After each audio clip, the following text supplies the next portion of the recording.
Hello friends, कैसे हैं आप सभी। बिहार जल टारगेट में आप सभी का बहुत बहुत स्वागत है। दोस्तों, मैं आशा करता हूँ आप लोग जहाँ कहीं भी होंगे आप सभी की पढ़ाई काफ़ी अच्छी और शानदार होंगे। दोस्तों, जिस तरह आप लोग अपनी मैट्रिक्स बोर्ड्स एग्जाम 2022 को लेकर के काफ़ी चिंतित है, सेम उसी तरह अभी और इसी वीडियो में आप सभी को इतना मोटिवेट कर दूंगा कि आप लोग अपने तैयारी को लेकर के आज से काफ़ी उत्सुक हो जाओगे। और ये ऑनलाइन तैयारी और साथ ही अगर आप लोग ऑफलाइन तैयारी में आप सभी को प्रॉब्लम आते हैं तो वो भी इस वीडियो में आप सभी को पूरा सॉल्यूशन दूंगा। और जान लीजिए, इस वीडियो को पूरा कंप्लीट देखिएगा। आप लोग की मैट्रिक्स बोर्ड एग्जाम में जो स्टूडेंट साफ पढ़ते नहीं होंगे, मान के चलिए जो स्टूडेंट पढ़ाई पर उसको मन नहीं लगता है, उन स्टूडेंट का भी 300 से प्लस नंबर आएगा, ये मेरा दावा है। देखिए, साइंस का भी जो भी ऑब्जेक्टिव प्रश्न आप सभी को बताने जा रहे हैं वो बिल्कुल आपके मैट्रिक्स बोर्ड से की दृष्टि से काफ़ी इंपॉर्टेंट है। बट लेकिन नहीं, क्यों नहीं, आप लोग जान लीजिए कि ऐसा कोई भी टीचर्स नहीं है जो आपके ऑनलाइन क्लास में पूरा ए टू जेड बोलेगा सभी वीडियो में, क्योंकि उनको पता है कि बोलेंगे दोस्तों ये क्वेश्चन आपके मैट्रिक्स बोर्ड परीक्षा की दृष्टि से काफ़ी इंपॉर्टेंट है क्योंकि ये साइंस का है, ठीक ना। लेकिन ऐसा नहीं होता है। क्यों नहीं होता है, चलिए इस वीडियो में आप सभी को आगे बताएंगे। और जान लीजिए, अगर आप लोग इसी तरह के मोटिवेशनल वाला क्लास करना चाहते हैं, मोटिवेट होना चाहते हैं अपनी मैट्रिक्स बोर्ड परीक्षा की दृष्टि से और अच्छे नंबर लाना चाहते हैं, तो आप लोग जो है एक बार बिहार जल टारगेट यूट्यूब चैनल को सब्सक्राइब कर लीजिए। अगर आपको अपनी मैट्रिक्स बोर्ड से परीक्षा में सफलता नहीं मिलेगा तो ना आप सभी के लिए एक लिस्ट जारी करूंगा, उसमें आप लोग जो बोलना होगा आप लोग सही तरह से बोल सकते, मैं सहने के लिए तैयार हूं। देखिए दोस्तों, अभी आप सभी को, चलिए बाद में अभी आप सभी को डिमोटिवेट नहीं करने वाले हैं, अभी आप सभी को मोटिवेट करने वाले। क्यों करने वाले हैं, देखिए सबसे पहले जान लीजिए कि हमारे बिहार में एक गौरवपूर्ण राज है, ठीक है ना। गौरवपूर्ण राज है क्योंकि हमारे बिहार में सबसे ज़्यादा आईएएस बनते हैं।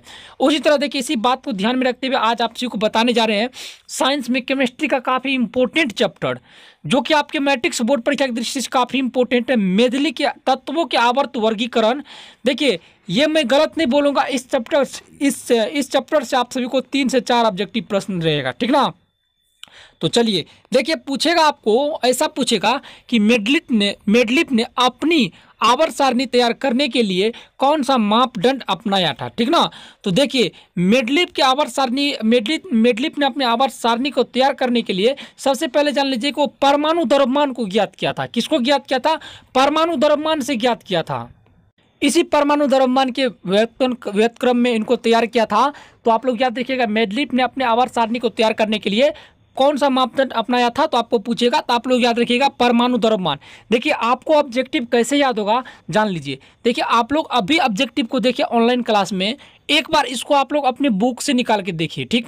उसके बाद आप लोग सोते समय आप लोग जो है ना, इन सभी ऑब्जेक्टिव प्रश्न को अगर अच्छे मार्क्स लाना चाहते हैं, 10,000 रुपया का फायदा उठाना चाहते हैं, अपने पास करके आपको 10,000 रुपया मिलेगा, ठीक ना। तो इसलिए आप लोग सोते समय इन सभी तमाम ऑब्जेक्टिव प्रश्न को अपने दिमाग से देखिए कि मैं क्या पढ़े थे, हमने क्या पढ़ा था दिन में, ऑनलाइन क्लास में क्या देखा था, इन सभी को देखिए।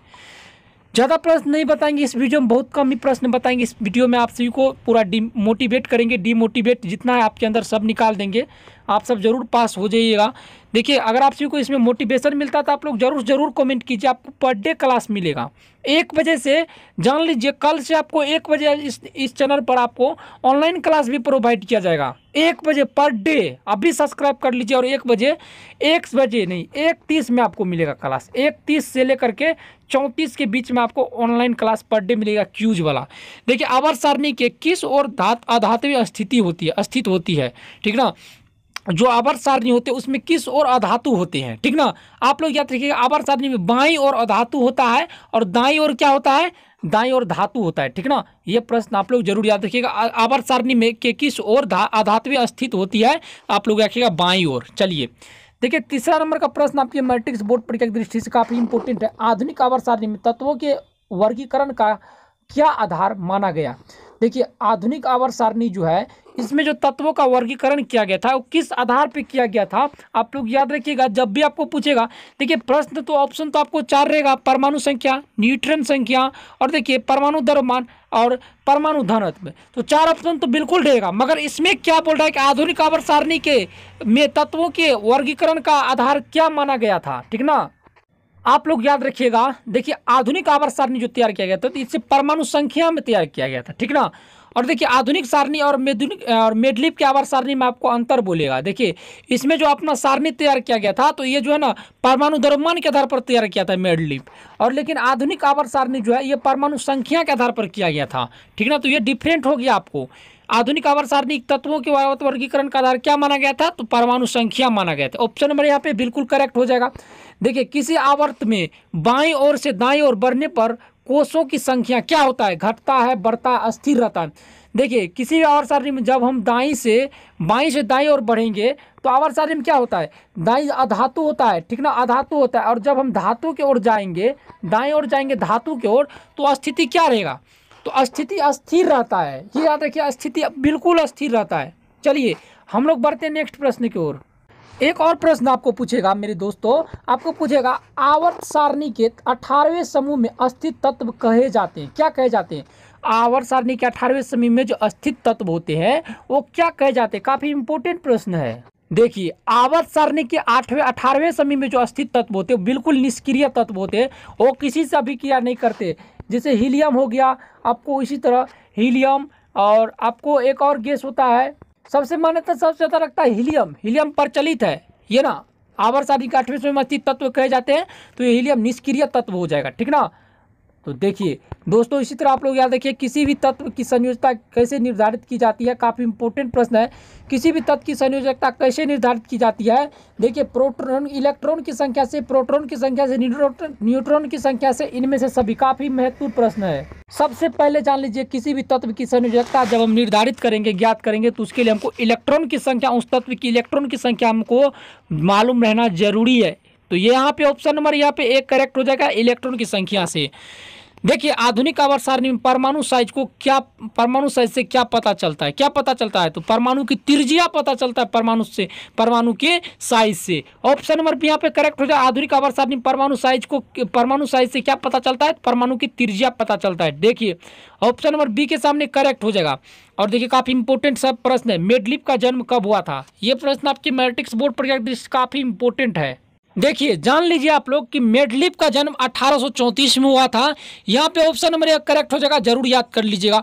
देखिए निम्नलिखित तत्वों में कौन सबसे अधिक आध्यात्मिक को प्रदर्शित करता है, ये क्लोरीन जो है ना ये सबसे ज़्यादा आध्यात्मिक गुण को प्रदर्शित करता है, याद रखिएगा। देखिए A to Z ऑब्जेक्टिव प्रश्न आप लोग याद कर लीजिएगा। सभी चैप्टर से आप लोग जो है ना 30 से 40 ऑब्जेक्टिव प्रश्न सभी चैप्टर से भी अगर आप लोग याद कर लीजिएगा तो आप लोग जो है ना फर्स्ट डिवीजन हो जाइएगा। और उसी ऑब्जेक्टिव प्रश्न को बताएंगे किस तरह से आपको सब्जेक्टिव में कन्वर्ट करना है।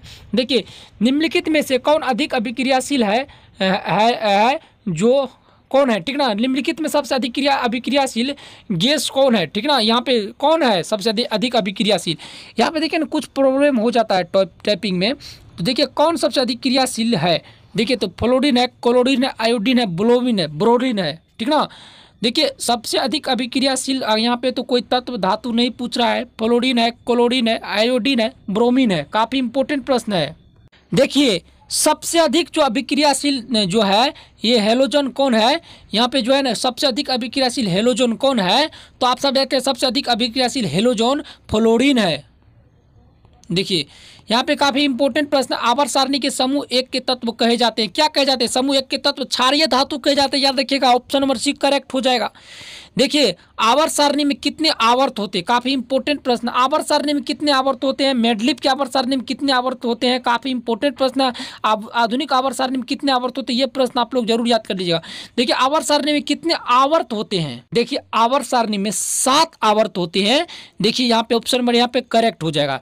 देखिए आधुनिक आवर्त सारणी में बाईं से दाईं ओर जाने पर परमाणु साइज कैसा होता है, तो देखिए आधुनिक आवर्त सारणी में जब हम लोग बाईं से दाईं ओर जाएंगे तो उसका परमाणु साइज बढ़ता है, ठीक ना, परमाणु साइज बढ़ता है। लेकिन मेडलिप के आवर्त सारणी में जब बाएं से दाईं ओर जाएंगे तो वहाँ पे वो जो है अस्थिर रहता है, परिवर्तित नहीं होता है। आधुनिक आवर्त सारणी में बाईं से दाईं ओर जाने पर क्या होता है, परमाणु साइज क्या होता है, बढ़ता है, याद रखिएगा। और देखिए काफी इंपॉर्टेंट प्रश्न है, आधुनिक आवर्त सारणी में क्षैतिज कतारों की संख्या कितनी होती है, तो आप लोग याद रखिएगा आधुनिक आवर्त सारणी में क्षैतिज कतारों की संख्या कितनी होती है, तो आप लोग याद रखिएगा 18 होती है। ऑप्शन नंबर यहाँ पे सी करेक्ट, यहाँ पे ए करेक्ट हो जाएगा। देखिए इसी तरह बढ़ते हैं, निम्नलिखित में कौन हैलोजन समूह का सदस्य है? काफी इंपॉर्टेंट प्रश्न है। हैलोजन समूह का सदस्य कौन है? Boron, bromine, beryllium, barium. काफी महत्वपूर्ण प्रश्न। देखिए ये हैलोजन समूह का जो सदस्य है वो बेरियम है। चलिए इसी तरह बढ़ते हैं, आबंध बनाते समय धातुएं इलेक्ट्रॉन ग्रहण करते हैं, अतः ये विद्युत के क्या होते हैं? काफी इंपॉर्टेंट प्रश्न है। ये विद्युत के क्या होते हैं? तो आप लोग कहती है ये विद्युत के ऋणात्मक होते हैं। ये विद्युत के शुद्धार्थक उदाहरण नहीं होते, ऋणात्मक होते। देखिए धातु अभिलक्षण आवर्त में क्या होता है? घटता है, बढ़ता है, स्थिर रहता है। काफी इंपॉर्टेंट प्रश्न है। तो धातुओं के साथ अभिलक्षण में क्या होता है? ये अस्थिर रहता है। चलिए बढ़ते हैं बच्चों नेक्स्ट प्रश्न की ओर। ए टू जेड ऑब्जेक्टिव प्रश्नों को आप लोग याद कर लीजिएगा। समूह में ऊपर से नीचे जाने पर परमाणु साइज में क्या परिवर्तन होता है? समूह में आप बोल रहा है हम लोग बाई से दाएं की ओर गया, अब ऊपर से क्या जाएंगे हम लोग? ऊपर देखिए ऊपर से नीचे जाएंगे। अब हम लोग ऊपर से नीचे जाएंगे। बाएं से दाएं गया, अब ऊपर से क्या जाएंगे? हम लोग नीचे जाएंगे। तो परमाणु साइज कैसा परिवर्तन होगा ये जान लीजिए। तो देखिए आप लोग याद रखिएगा, ये बढ़ता है। परमाणु साइज क्या होता है? बढ़ता है। ऊपर से नीचे जाने पर परमाणु का साइज बढ़ता है, दाएं से बाएं जाने पर क्या होता है? ये भी क्या होता है? बढ़ता है। देखिए अब देखिए निम्नलिखित में कौन सा तत्व मेडलिप के समय ज्ञात नहीं था? काफी इंपॉर्टेंट प्रश्न है। देखिए मेडलिप के समय ये सभी तत्व ज्ञात था लेकिन गैलियम ज्ञात नहीं था। ऑप्शन नंबर यहाँ पे बी करेक्ट हो जाएगा। और दोनों के दोनों प्रश्नों को आप लोग जरूर याद कर लीजिएगा। देखिए मेडलिप ने तत्वों को किसके बढ़ते क्रम में वर्गित किया? तो देखिए मेडलिप ने, याद रखिएगा, मेडलिप ने अपने तत्वों को उनके परमाणु द्रव्यमान के बढ़ते क्रम में सजाया था। मेडलिप ने अपने तत्वों के किसके बढ़ते क्रम में सजाया था? तो परमाणु द्रव्यमान के। ऑप्शन नंबर बी करेक्ट हो जाएगा। और देखिए आवर्त सारणी में आवर्त सारणी के प्रथम वर्ग के सदस्य है कौन है? काफी इंपॉर्टेंट प्रश्न। आवर्त सारणी के प्रथम वर्ग के सदस्य है तो आप लोग याद रखिएगा, ये जो है ना आवर्त सारणी के प्रथम वर्ग के सदस्य क्षारीय धातु होता है। ऑप्शन नंबर यहाँ पे बी करेक्ट हो जाएगा। देखिए अमोनिया के अणु में नाइट्रोजन एवं हाइड्रोजन के परमाणु की संख्या का अनुपात होता है, तो आप लोग देखिएगा 1:3 होता है। ऑप्शन नंबर सी यहाँ पे करेक्ट हो जाएगा। और देखिए नेक्स्ट प्रश्न की ओर बढ़ते, हीलियम कैसा तत्व है? तो आप सब याद रखिएगा हीलियम एक अक्रिय तत्व है। ऑप्शन नंबर यहाँ पे करेक्ट हो जाएगा। देखिए ओजोन के एक अणु ऑक्सीजन परमाणु की कितने संख्या कितने होते हैं? तो ओजोन के एक अणु ऑक्सीजन परमाणु के 3 संख्या होते हैं। ऑप्शन नंबर सी करेक्ट हो जाएगा। लोहे के परमाणु संख्या कितना होता है? तो याद रखिए लोहे की परमाणु संख्या 26 होती है। कल की क्लास 7 बजे के लिए आप लोग तैयार हो जाइए। कल की क्लास आपको सुबह 7 बजे मिलेगा और शाम 7 बजे आपको जो है ना सोशल साइंस या संस्कृत का क्लास मिलेगा और 1 बजे आपको जो है ना सोशल साइंस का लाइव टेस्ट मिलेगा। तो आप लोग अभी चैनल को सब्सक्राइब कर लीजिए, नए आए हुए थे तो धन्यवाद। मिलते हैं आप सभी को नेक्स्ट वीडियो में।